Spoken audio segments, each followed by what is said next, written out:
नमस्कार साथियों, स्वागत है आपका साइंस की महत्वपूर्ण प्रश्नोत्तरी पार्ट 49 के बारे में। तो आज हम 49 के बारे में बात करेंगे। तो साइंस की महत्वपूर्ण प्रश्नोत्तरी होने वाली है दोस्तों। आपने अभी तक लाइक एंड सब्सक्राइब नहीं किया है तो जल्दी से कर लीजिए। तो बिना टाइम गवाए शुरू करते हैं। सबसे पहले प्रश्न आता है, प्रायः मोटर गाड़ियों के अग्रदीपों में परावर्तन की आकृति होती है। तो ये जो है वो परवलयीय होती है। ठीक है, बहुत ही इंपॉर्टेंट है।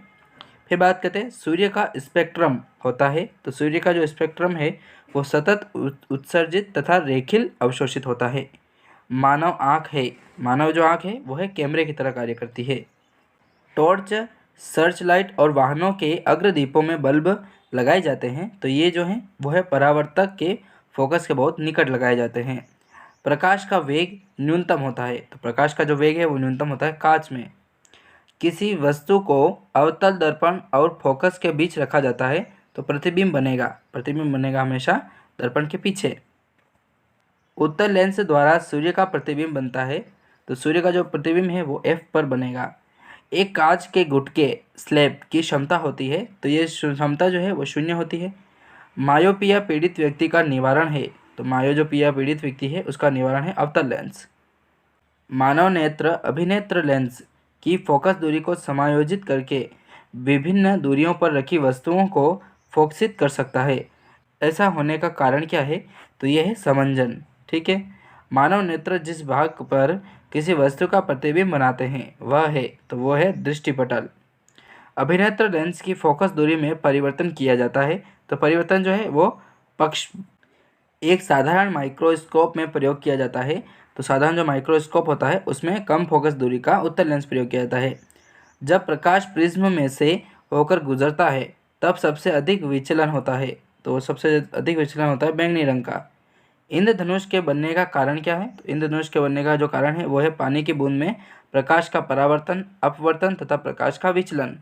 सूक्ष्म कीटाणुओं को देखने के लिए हम प्रयुक्त करते हैं तो उसके लिए प्रयोग किया जाता है उत्तल लेंस का। किसी व्यक्ति के जरा दृष्टि दोष को दूर करने के लिए प्रयुक्त किया जाता है तो उसके लिए प्रयोग किए जाएंगे लेंस। उत्तल लेंस तथा अवतल लेंसों का संयुक्त लेंस प्रयोग किया जाता है। ठीक है, उत्तल और अवतल लेंस का संयुक्त लेंस। फिर बात करते हैं, घड़ी साज घड़ी के छोटे पुर्जों को देखने के लिए उपयोग किया जाता है तो उसके लिए उत्तल लेंस का प्रयोग किया जाता है। ठीक है, सूक्ष्म कीटाणुओं के लिए भी उत्तल लेंस और पुर्जे, छोटे जो पुर्जे होते हैं उनको देखने के लिए उत्तल लेंस। कुल मिला के जो सूक्ष्म चीज़ें होती हैं उनको देखने के लिए उत्तल लेंस का प्रयोग किया जाता है। प्रकाश की किरण एक माध्यम से दूसरे माध्यम में जाती है तो वेग में वृद्धि होती है, अतः दूसरा माध्यम क्या होगा? तो वो होगा विरत। कौन सा प्रकाश सबसे कम कोण पर झुकता है? तो ये झुकता है लाल प्रकाश। परितारिका किसके पीछे स्थित है? तो यह है कार्निया के पीछे। दोपहर के समय सूर्य सफ़ेद दिखाई देता है, उसका कारण क्या है? तो वो होता है प्रकाश की सबसे कम प्रकिरणित के कारण। ठीक है, भेड़ों की किस नस्ल से अच्छी गुणवत्ता की ऊन प्राप्त होती है? तो वो है लोही नस्ल की भेड़। अंगोरा नस्ल की बकरियां पाई जाती है। अंगोरा नस्ल की जो बकरियां हैं वो जम्मू एवं कश्मीर के पहाड़ी क्षेत्रों में पाई जाती है। और अंगोरा जो ऊन है वो प्राप्त की जाती है खरगोश से। ठीक है, और अंगोरा नस्ल जो है वो जम्मू कश्मीर की पहाड़ी बकरियां हैं। ये बहुत इंपॉर्टेंट है, आप याद रखिएगा। भेड़ों की मारवाड़ी नस्ल कहाँ पाई जाती है? तो भेड़ों की जो मारवाड़ी नस्ल है वो गुजरात में पाई जाती है। रेशम कीट पालन कहलाता है। रेशम कीट जो पालन है वो सेरिकल्चर के नाम से जाना जाता है। ऊन संसाधन का अंतिम चरण क्या है? ऊन संसाधन का जो अंतिम चरण है वो रीलिंग है। दक्षिण अमेरिका में पाए जाने वाले ऊनी जंतु हैं तो वो हैं लामा व एल्पेका। याक की ऊन कहाँ से प्राप्त की जाती है? तो याक की जो ऊन है वो तिब्बत और लद्दाख से के जो याक है उनसे प्राप्त की जाती है। रेशम की खोज कहाँ से हुई थी? तो रेशम की जो खोज है वो चीन से हुई थी। ठीक है दोस्तों, तो ये महत्वपूर्ण प्रश्नोत्तरी थी दोस्तों। आप कम्पिटेटिव एग्जाम्स की तैयारी कर रहे हैं और साइंस के प्रश्नोत्तरी अगर आपको पूछी जाती है, प्रश्नों में आपके प्रश्न आते हैं एग्ज़ाम में, तो आपके लिए बहुत ही महत्वपूर्ण वीडियो हैं दोस्तों ये। तो मैंने साइंस की एक अलग से प्लेलिस्ट बना रखी है।